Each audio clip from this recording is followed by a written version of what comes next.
David had always been a family man. For 20 years, he'd built a life around his wife, Sarah, and their only daughter, Emma. He thought they were the perfect family, loving, supportive, and unbreakable. But, as it often happens, appearances can be deceiving.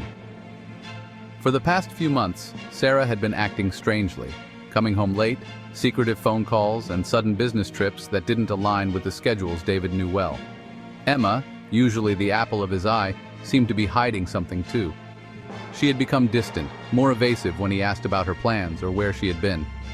David's gut churned, but he pushed down his suspicions, wanting to believe his family was still intact.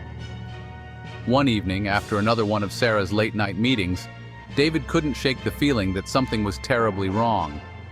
He noticed Emma sending quick texts, her face anxious as she glanced at him. He followed her to the garage, keeping his distance.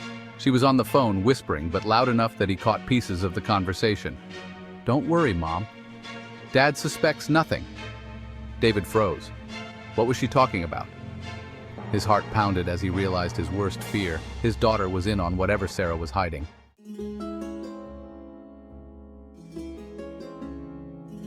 David began his investigation quietly. He checked phone records, installed tracking software on Sarah and Emma's phones, and started paying closer attention to their behavior. Within days, the truth came crashing down around him. Sarah wasn't working late. She was meeting with another man, someone she had been seeing for nearly a year. Worse, Emma knew about it. She wasn't just aware. She was helping cover for her mother. She lied for Sarah, created alibis, and even encouraged the affair. Emma, the daughter he'd raised with love and care, had chosen to side with her mother in betraying him. One night, when Sarah was out again, David confronted Emma. She was sitting on the couch, scrolling through her phone when he stepped into the room, his face calm but his eyes cold. "Emma, we need to talk," he said, sitting across from her. "I know everything." Emma looked up, confused. "What do you mean?" "Your mother's affair, the lies. You've been helping her cheat on me." Emma's face paled, her hands trembling slightly, but she quickly regained her composure. "Dad, it's not what you think. Stop lying." David cut her off, his voice firm. "I've seen the messages. I know about the hotel bookings, the nights you've covered for her. How could you do this to me?" Emma's silence was damning. She lowered her head, unable to meet his gaze. "Why?" David asked, his voice breaking. "I'm your father. Why would you betray me like this?" Emma hesitated, then finally spoke. "Mom said you wouldn't understand. She's been unhappy for a long time. She didn't want to hurt you, but I wanted to help her find happiness." David stared at her in disbelief. Happiness? She had torn their family apart in the name of happiness.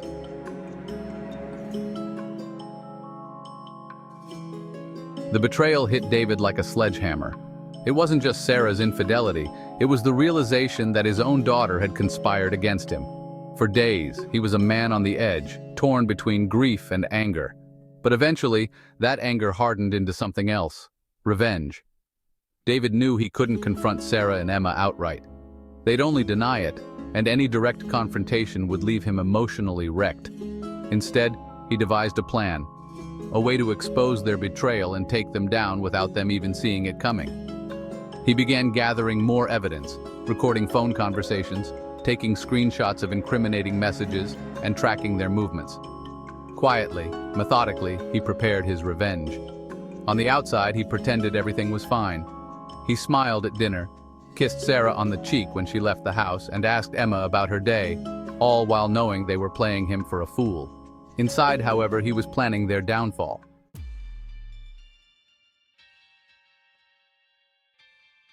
Chapter 4: The Unmasking. One Saturday night, David invited close family and friends over for a family dinner.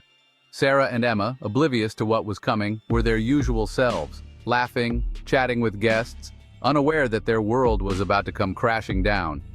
As everyone sat down to eat, David stood up, tapping his glass. "I'd like to say a few words." Sarah smiled warmly at him, and Emma looked on with pride, not knowing what was about to happen. "I've been thinking a lot about family lately," David began, his voice calm. "About trust, loyalty, and what it means to love someone unconditionally." He glanced around the table, locking eyes with Sarah and then Emma. "You see, trust is something that should never be broken, because once it's gone, it can never be fully repaired. And unfortunately tonight I have to let you all know that my trust has been shattered." Sarah's smile faltered, her brow furrowing in confusion. Emma looked similarly puzzled, but a shadow of fear flickered across her face. David pulled out his phone and tapped a button, projecting a series of incriminating photos and texts onto the living room TV. The room went silent as everyone stared in disbelief. Photos of Sarah meeting another man, messages from Emma helping coordinate the affair. Every dirty secret was now out in the open. "Sarah has been cheating on me for over a year," David said coldly. "And Emma has been helping her cover it up." The room erupted in shock. Sarah's face drained of all color as she realized what was happening. Emma began to cry, her voice shaking. "Dad, I'm sorry, please." "Sorry?" David interrupted, his voice icy. "You chose to betray me. Both of you did. I'm done with the apologies." He calmly pulled out a folder and handed it to Sarah. "Divorce papers. You can sign them tonight or I'll see you in court. As for you, Emma," he turned to his daughter, his heart heavy with the weight of her betrayal. "You're an adult now. I've cut you out of my will and revoked your trust fund. You'll be getting nothing from me." Tears streamed down Emma's face, but David's expression remained unmoved. The room was silent, the weight of his revenge settling on everyone present.